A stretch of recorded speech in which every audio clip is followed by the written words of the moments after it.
नमस्कार. श्री गुरुदेव दत्त. या व्हिडिओमध्ये आपण दत्तांच्या प्रत्येक सेवेच्या केंद्रस्थानी असलेल्या सर्वात शक्तिशाली आणि सोप्या उपायांबद्दल बोलणार आहोत. तो म्हणजे मंत्रजप, मुख्य सेवा. दत्तांचा सर्वात मुख्य प्रभावी मंत्र श्री गुरुदेव दत्त हा केवळ 2 शब्दांचा मंत्र वाटू शकतो, पण यात अफाट ऊर्जा सामावलेली आहे. अनेक संतांनी या मंत्राचा महिमा सांगितला आहे. याने नकारात्मक ऊर्जा नष्ट होते. आपल्या सभोवतालची किंवा घरात असलेली नकारात्मक स्पंदने या मंत्राच्या जपाने नष्ट होतात. पितृदोष निवारण हा मंत्र थेट पूर्वजांच्या आत्म्यांना शांती देतो आणि त्यांना पुढील वाटचालीस मदत करतो. मनशांती, मानसिक ताणतणाव आणि चिंता कमी होऊन मनाला अद्भुत शांती मिळते. तर जप कसा करावा? तर जप करण्यासाठी रुद्राक्षाची माळ वापरणे सर्वोत्तम मानले जाते. रुद्राक्षाची माळ नसेल तर तुळशीची किंवा स्फटिकाची माळही चालते.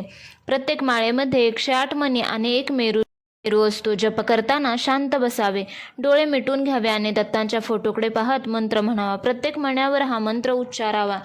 सर्वात महत्त्वाचे, जप करताना मेरू मण्याला कधीही ओलांडू नये. जेव्हा माळ 108 वेळा पूर्ण होते, म्हणजे तुम्ही 108 वेळा गुरुदेव दत्तांचा मंत्र म्हणता आणि नंतर ती माळ 108 वेळा पूर्ण झाल्यानंतर माळ फिरवून घ्यावी, म्हणजे ती उलटी करून पुन्हा जप सुरू करावा. त्या मेरूला कधीही ओलांडू नये. तुम्ही तुमच्या वेळेनुसार जपाची संख्या ठरवू शकता. दररोज किमान 108 वेळा म्हणजे 108 संख्येचा जप अवश्य करा, म्हणजे 1 माळ. 3 ते 4 मध्यम सेवा केल्यास उत्तम, म्हणजे 3 ते 4 वेळा केलं तर हा माळजप उत्तम.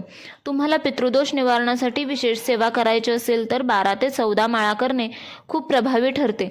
सेवेत सातत्य हवे. तसेच 21 दिवस, 41 किंवा 90 दिवसांची संकल्पीय सेवाही तुम्ही करू शकता.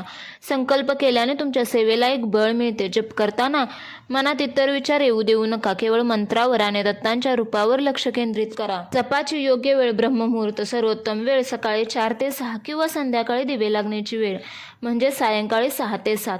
या वेळेत वातावरण शांत आणि दैवी स्पंदने जास्त प्रमाणात कार्यरत असतात. तुम्ही तुमच्या वेळेनुसार करा. दत्त हे अत्यंत दयाळू आहेत. ते वेळेपेक्षा तुमच्या भक्तीला जास्त महत्त्व देतात. हा जप आपल्या दैनंदिन सेवेचा पाया आहे. अवश्य दत्तगुरूंची सेवा करा. आनंदी, सुखी आणि समाधानी राहा. तुमच्या सर्व इच्छा पूर्ण होत हीच ईश्वर चरणी प्रार्थना. श्री गुरुदेव दत्त. धन्यवाद.